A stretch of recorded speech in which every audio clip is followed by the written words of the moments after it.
can use it when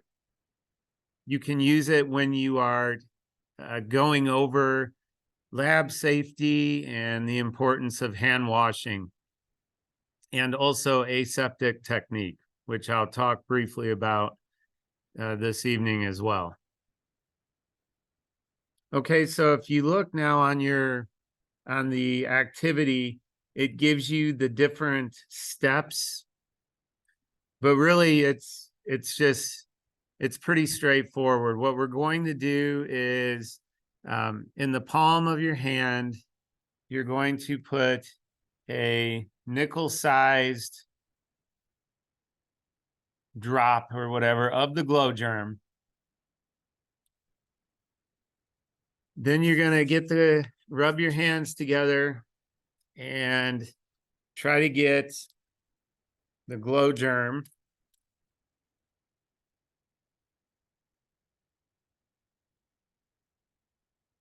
onto your hand, onto the tops of your hand. Use your nails, try to work some of it into the nails. In between your fingers.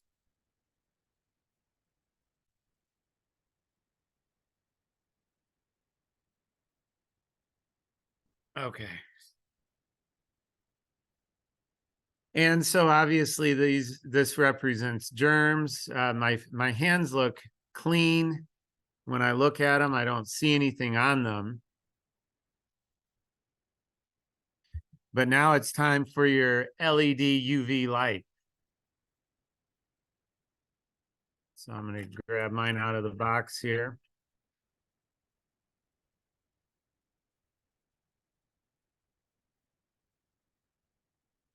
Oops. All right. I forgot I needed to put batteries in it. But anyways, the 3 batteries pop out. I'm going to go ahead and get those in. I'm sure some of you need to do that too, right? Yes, I did the same thing. Okay, good. There we go.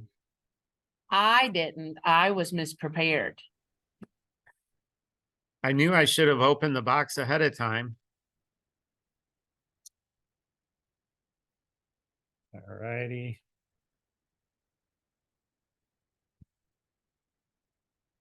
I'm sure Trisha has hers all ready to go. There we go. And then I don't even think we really need to turn off the lights, but we'll see.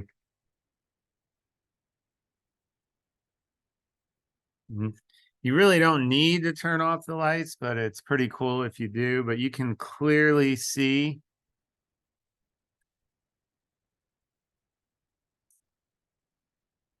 pretty nasty too, the fingernails. That's crazy. Wow.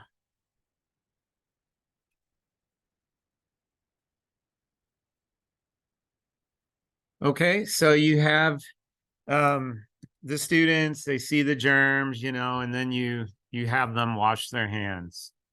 And at this time I'm gonna step away, and you guys, everyone, if hopefully you have a sink somewhere close by, or a restroom, or you're in a lab or something, and let's all go wash our hands and sing happy birthday a couple times. Okay. All right.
Looks like I'm one of the first ones back. I hope I washed long enough. Your sink is right there, so that helps.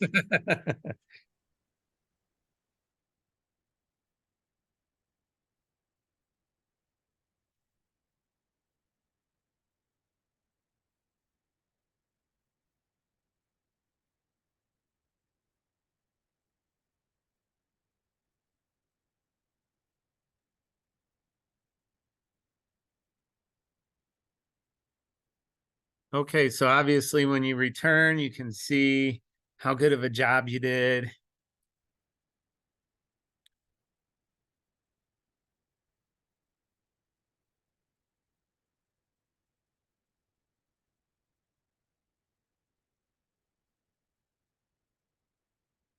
I didn't do as good as I thought I did. Neither did I. I did Uh-oh, better Mark. than I thought. I did 2 happy birthdays. I'm gonna blame it on the soap that the school supplies us. Yeah, that is pretty cheap.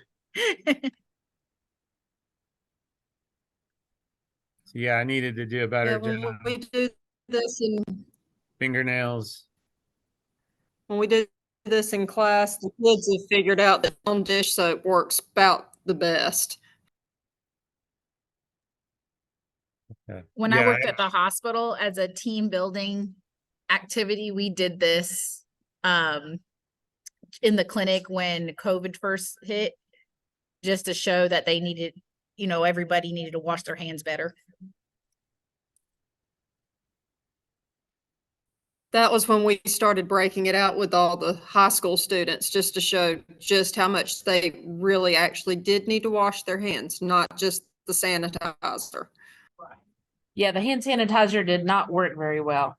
But I would like to point out that Miss Hospital Safety over there did not sing happy birthday when she washed her hands. really? I'm Yep. sorry, Huh. not much of a singer. She did Wow, not. you're paddling.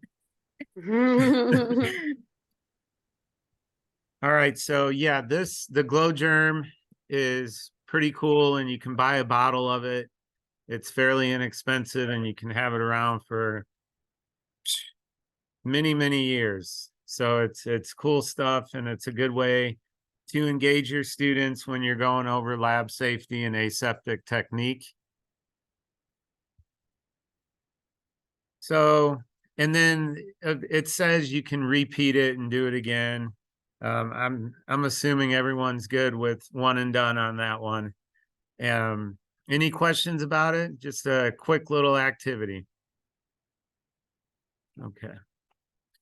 Then if you flip the page, you'll see we start the Kool-Aid chromatography. And before we actually get into it, I don't know. So here for our students in the biotech pathway and with research, we get really big into aseptic technique. So I'm not sure how many of you, we wipe our benches down with alcohol. We wear gloves when needed, lab coats, splash proof safety goggles, all that. We use Bunsen burners when we're culturing bacteria and microbes, but I don't know how many of you are actually doing that. So that portion of aseptic technique, it's just good for washing hands, and really the lab safety pieces we touched on in the simulation last week. Okay, so then this is really cool what we're about to do now. We have our, you flip the page, Kool-Aid chromatography. And you have your lesson planning template there. So if you flip through that and go to the next page, it should say Kool-Aid chromatography solution dilution worksheet.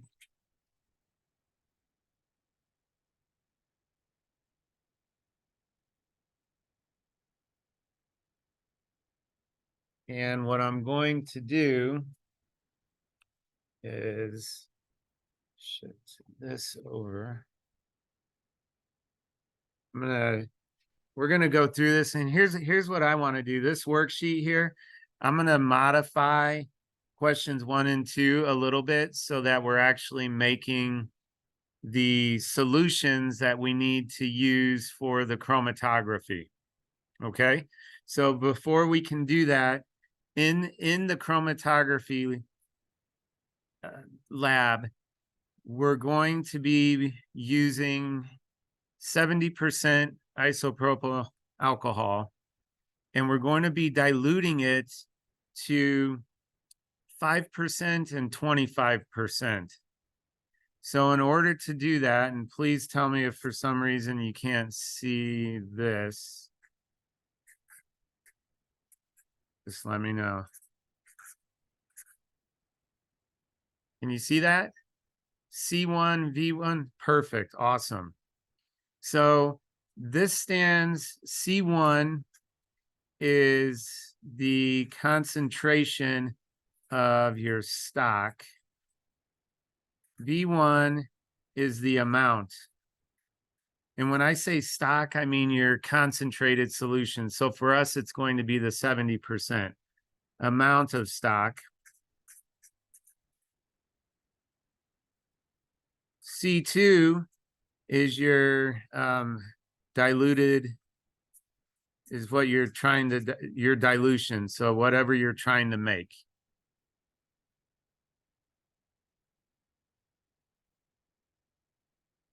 And V2 equals the amount you're trying to make. All right, and so these two are inversely related to one another.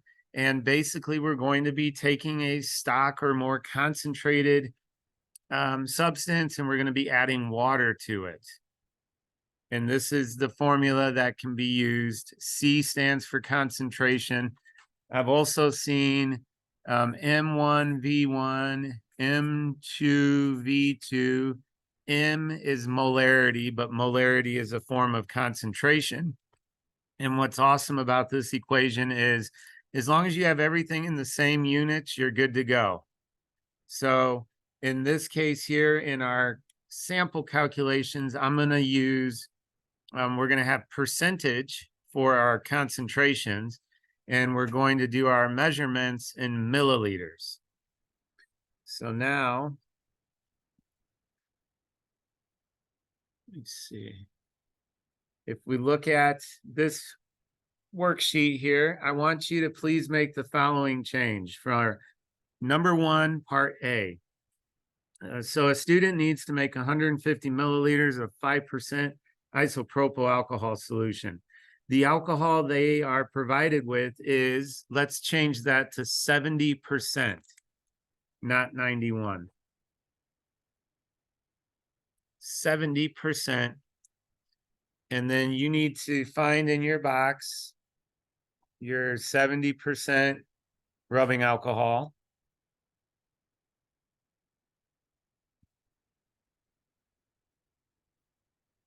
And let's go ahead and do this math here. So I have, for number 1, we're going to call C1 is going to be, and I'll write this out the first time. C1 is 70%. V1 is, I like to write trying to find or question mark. C2 is 5%. V2 is 150 milliliters. And again, this is more than what we need, but when we flip the page and actually start doing the protocol, it tells us to make 500 mils, and we certainly do not need 500 milliliters. So I figure this would make it more efficient just to go ahead and do a problem, but it's for what we're going to be using. So I'm going to write it out. 70% V1 equals 5%. My desired amount is I want to make 150 milliliters. So divide both sides by 70. Multiply the numerator. B1 equals 11 milliliters. And it'll give you 10 point something, but trust me, it doesn't matter. I rounded up to 11. So then for part B, which on mine I wrote in, just I wanted to make it big so you could see it. So what are the steps needed to make this 5% solution? We're going to grab a vessel of your choice. In your box, you have a 10 milliliter graduated cylinder. If you want to do 10 and 1 to be as accurate as possible, you can go ahead and do that. I'm just going to use my 100 milliliter.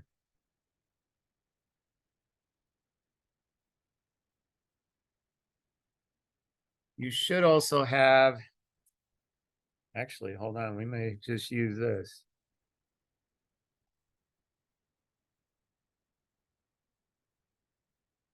No, we're not going to use this, but we're going to mix it in this. So you should have a set of plastic beakers. I was trying to see what the increments were on it, but it looks like it starts at 30 mils, maybe 20. Yeah, 20, but we need 11. So I'm still sticking with this for my alcohol measurement.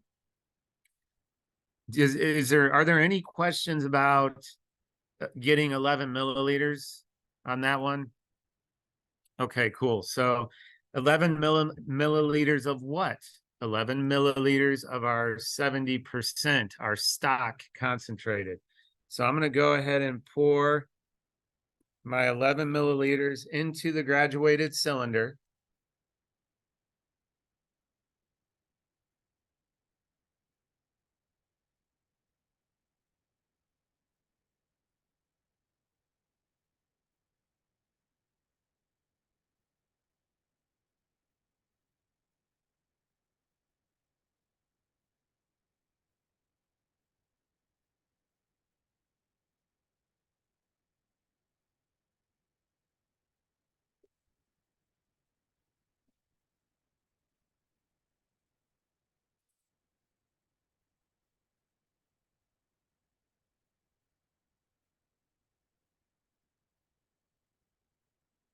So while this is going on, you could talk to your students about, well, I have 13 milliliters. What do I do?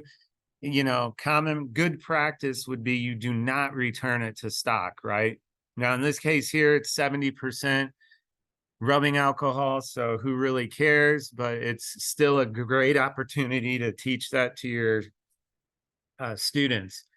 And so I'm going to pour it in.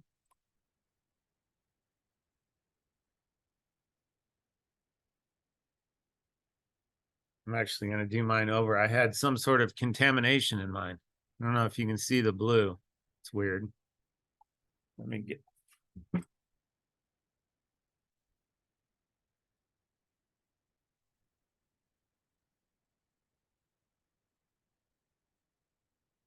So then we're going to add 139 milliliters of, it says distilled water. We're going with tap. It's all good. Tap water. But really, all you need to do then is once you pour it in this beaker, fill it up to 150 and mix. So I have to redo mine.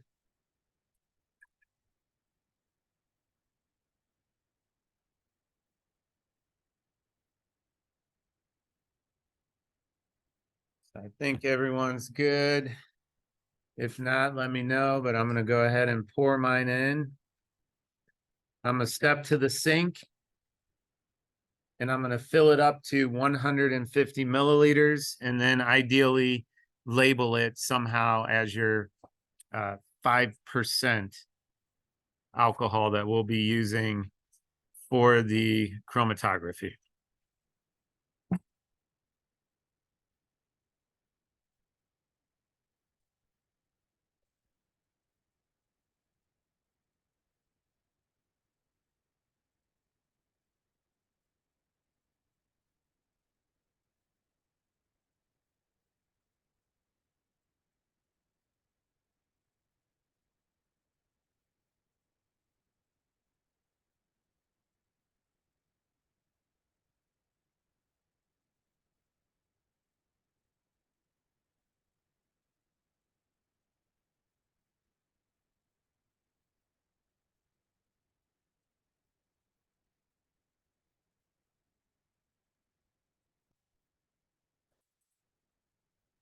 I guess I need to get a higher description on my readers.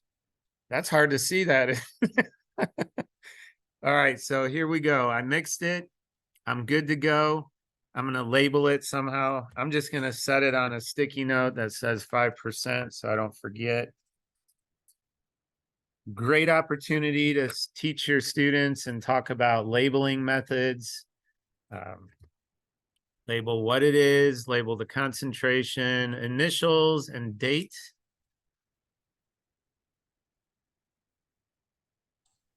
So I just did this lab with my kids who are taking essentials of biotech, and these are really really smart kids, but they really struggled to remember that I only needed 150 mils total of the 5%, and they wanted to add 150 milliliters to the 11, and it was really difficult to get the majority of them to understand that we were only making 150 mils total. And so I really, before I sent them to the lab, I made them prove to me on paper over and over and over again that they understood how much distilled water to use and how much alcohol to use, because I did give them the 91%, and made them make all of their solutions before they did the chromatography lab, and they had to prove it to me on paper first. So that was a big learning curve for me, because I did not realize that they would not pick up on the math very quickly. Okay, yes, thank you for that. We've seen that as well. Yep, very common misconception. And then trying to explain that you're ending up with a concentration, that is more diluted than you intended to by adding 150 milliliters of water to 11 milliliters of 70%. That's not how it works. Yes, we see that a lot as well. So giving the students a bunch of practice on this is certainly advised, to demonstrate that they know how to make it. And it's also nice too that the alcohol is inexpensive, so if they make mistakes they can learn from that. However, if it's made incorrectly, the different dyes may not come out. So that's a really good point. Well, and that's why I made part B on each of them, describe the steps in actually making it, so you have some checkpoint. And when I was teaching chemistry doing solutions and dilutions, I would draw a graduated cylinder on the board and show them, okay, here's what we're putting in of that stock concentration, and then here's the total volume. So we're only filling it up the rest of the way. So it kind of gave them a visual that, oh, I'm only adding 140 milliliters. Yep, that's exactly what I do. I always have a little diagram on the board so they can see that, and then you can talk about the meniscus again and things like that. So absolutely. So does everyone feel good about doing number 2? Because we need to really make a 25% alcohol solution for the lab. So if you'd like, we can work through. Do you want to work through it together, or you want me to just write it down here nice and big so you can see it?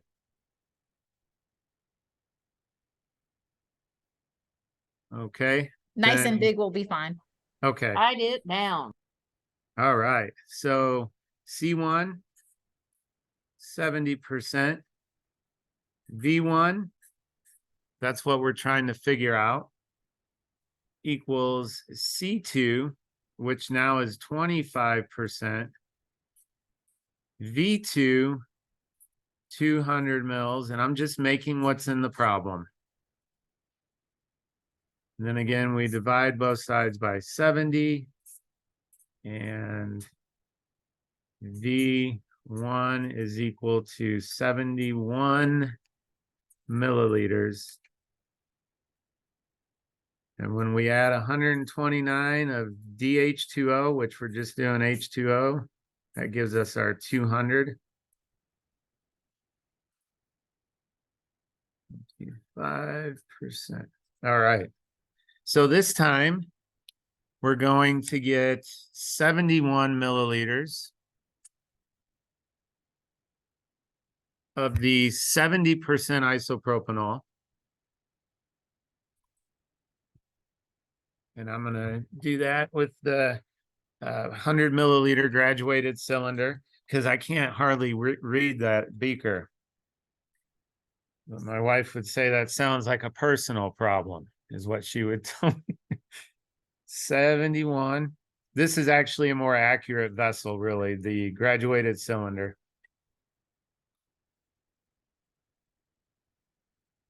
Again, we're making way more than we need. 71.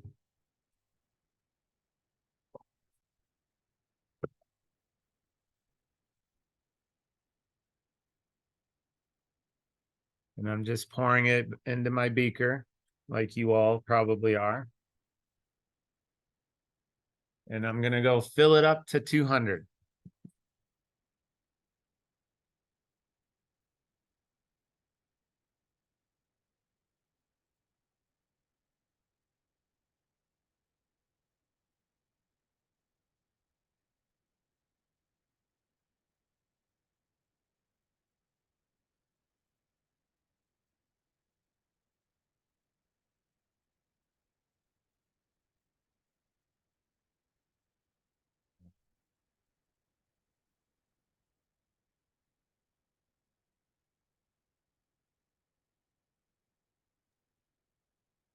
Adriana, that should be enough.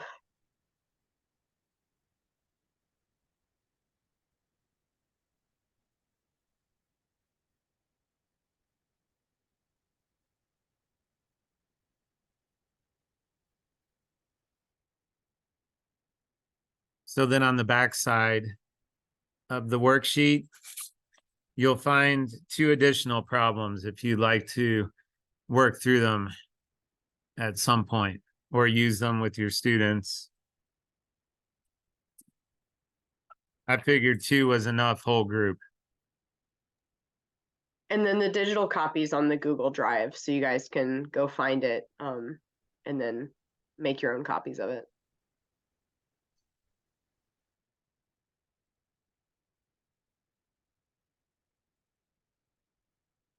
Okay, so I'm assuming, is everyone okay? You're getting pretty close to being okay. So I know some are still making their dilutions, but others could find the bag if you haven't already with the Kool-Aid in it. The Luer lock syringe and the column.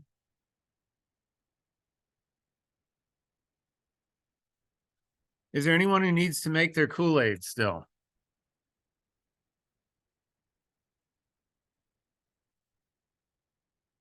Anyone need to make Kool-Aid?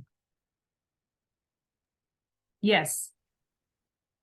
Okay. So if you still need to make Kool-Aid, you know, in the directions, there's a couple things. It says, make the Kool-Aid as you normally would, do not put sugar, but we don't need that much Kool-Aid. So if you get about 3/10 of a gram, and then I remember a lot of teachers right now may not have a scale in front of them, might be at home or something. So I did grape Kool-Aid. And you're gonna need a 2 dashes. Okay, so if you're unable to weigh out 3/10 of a gram because you don't have a scale in front of you, I'm gonna go ahead and show you if you can see what I'm tapping out here. There's 1 dash, 2 dashes. Can everyone see that? Trust me, Yeah. it will work. Just don't dump the whole thing. A couple dashes and 100 milliliters of tap water, and you'll get this. And that's actually in the instructions. It tells you if you don't want to make a whole thing of this Kool-Aid, you can make 100 milliliters by dissolving 3/10 of a gram into 100 mils of water.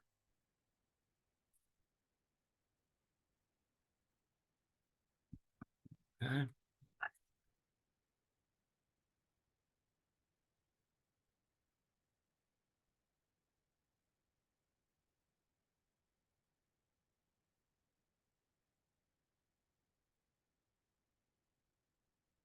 Okay, so this lab is incredible. And it has so many different options for student exploration.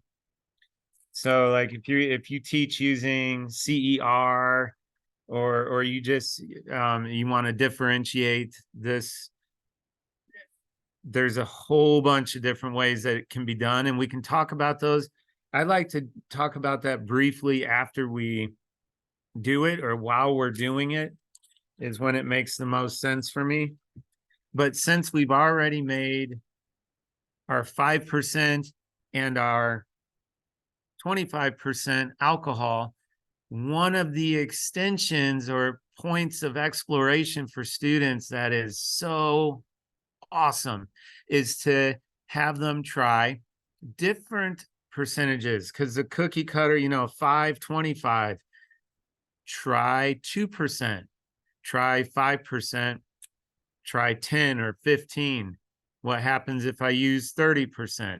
And allow them to explore those options, because then they're also making all the dilutions using the formula you taught them anyway. So that's one that I'll mention since we've already done that. So I have my syringe here.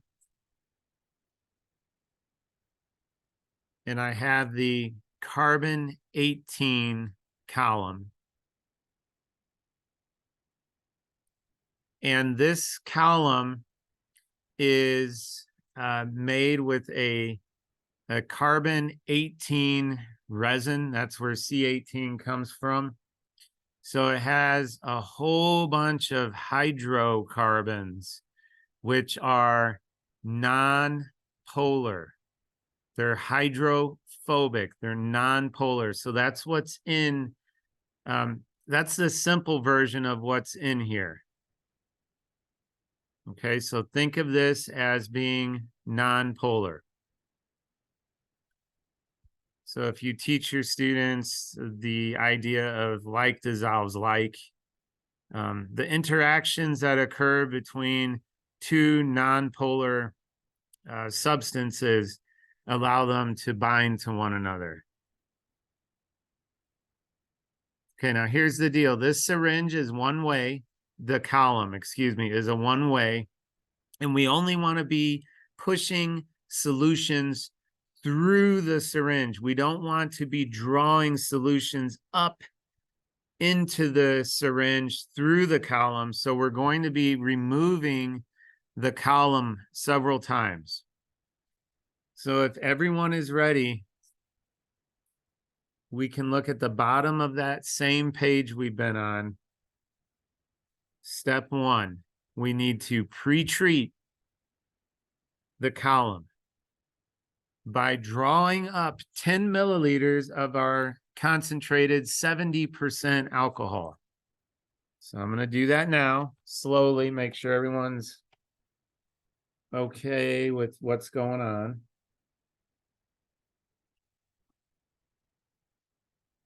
I'm going to, without the carbon 18 on, there's no carbon 18 on this right now. I'm going to put this into my concentrated alcohol. I'm going to bring up 10 milliliters. And now I'm going to screw on or place on the carbon 18 pack. So this is a form of chromatography. So we're separating matter. This is in the description, like of both column chromatography and high performance liquid chromatography,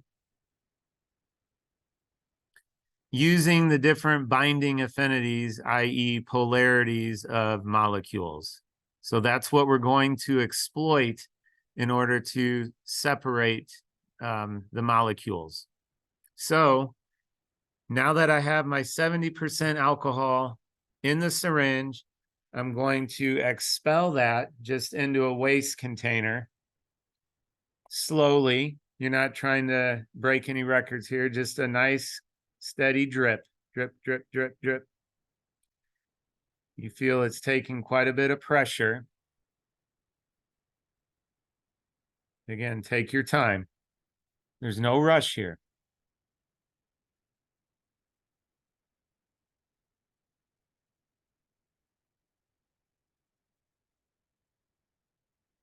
So we're pushing a polar substance, and it's all relative. These polarities are all relative. So 70% alcohol is nonpolar.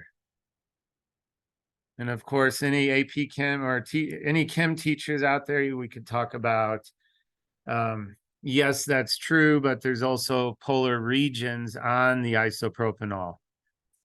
But overall, the alcohol, the 70% is non-polar, it's hydrophobic, it's non-polar relative to the column and the molecules, the Kool-Aid that we're going to push through it. Now we need to repeat that process with water, a very polar molecule. So I'm going to step to the sink and grab some tap water.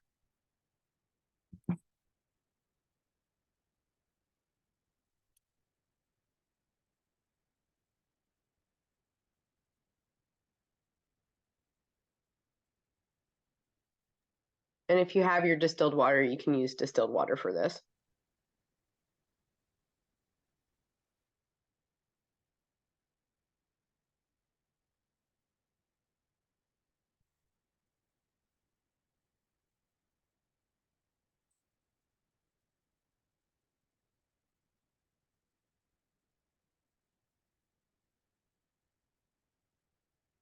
Okay, so continuing our pre-treatment process, I'm going to take off my C18, which is nonpolar due to the hydrocarbons. I'm going to take in 10 mils of tap water, replace the column, and now I'm going to expel the water. Drop, drop, drop, nice and slow. Pushing a very polar substance now through the column.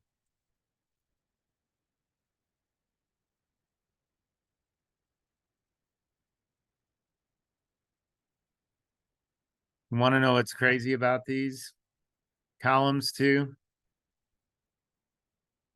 Totally reusable. Year after year after year, class after class. It's crazy. It's so nice.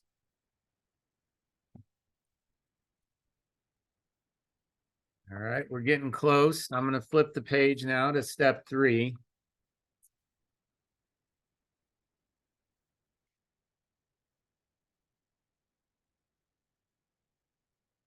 Take my microplate here.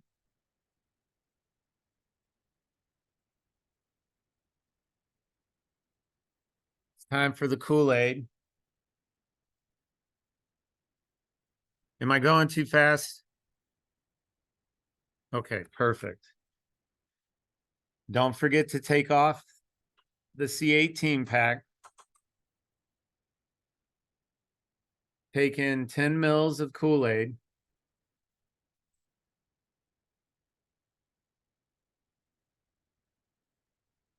Replace the C18 pack. Each of these wells on the spotting tray, it seems to hold just what you want to do now is expel this into the spotting tray, and when it gets full, move to the next one, okay? So I'm going to start doing that, pushing the Kool-Aid through.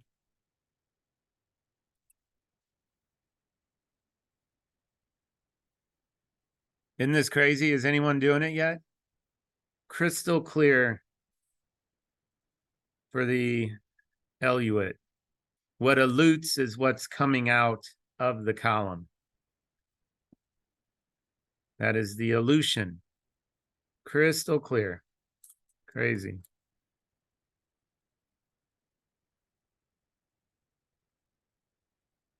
And that is because the pigments in the Kool-Aid are now binding to the nonpolar C18.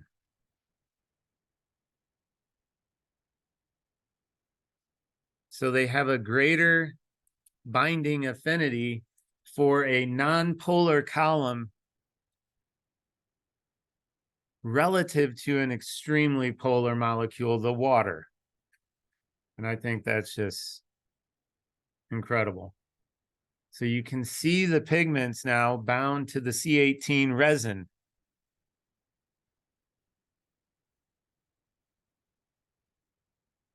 Think about what makes up purple. We have red and blue.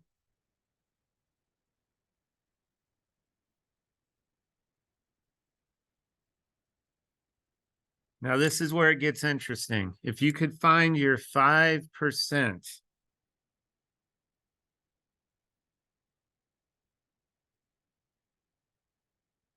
now let's compare 70%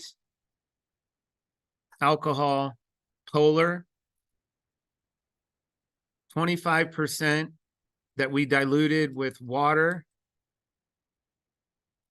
And if I just said, I feel like I just said polar, 70% alcohol non-polar, 25% that we diluted with water is less non-polar, so it's more polar. 5% even less, because now that has even more water. So 5% is more polar and much less non-polar than 70%. And then, of course, water is our most polar. So we're going to push through now. I'm going to take off the C18 like always. I'm going to grab 10 milliliters of the 5%, which is not as polar as water. It is more non-polar than water. And we're going to now push that through the column. Again, this is 5% that we just diluted. And immediately you see what starts coming out. Red. The red pigment. Why is it coming out into solution? Because it now has a greater binding affinity for the 5% alcohol. And remember, the 5% is the alcohol. It's a little more polar than water. Non-polar. Wow. My brain is having one of those days. 5% is more non-polar than water. But why is the blue staying in there? It must be more non-polar. So again, it has a greater binding affinity for the non-polar C18 column than it did for the less non-polar or more polar 5% alcohol.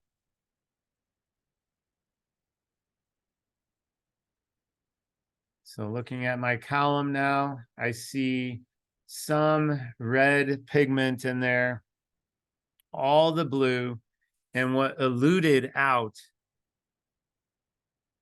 is the red pigment. So we can think about what's going on here. This blue pigment must be more non-polar than the red pigment,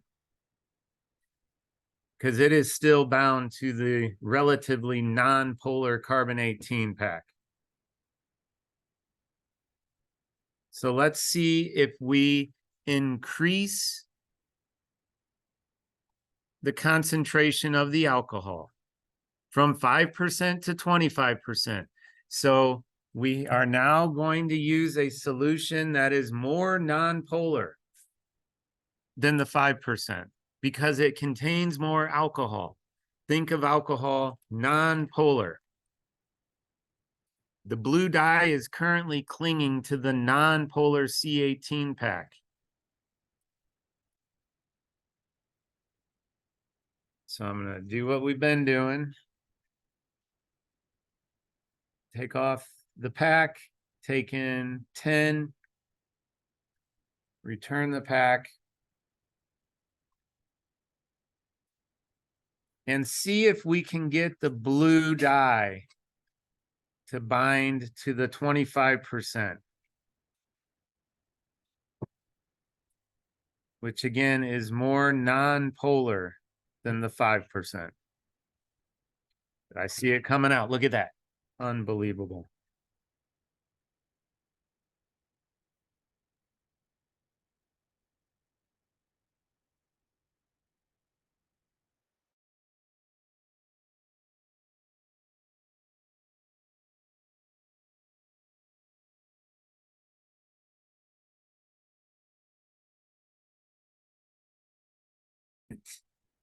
Alcohol than it did for the carbon 18 column because it is eluting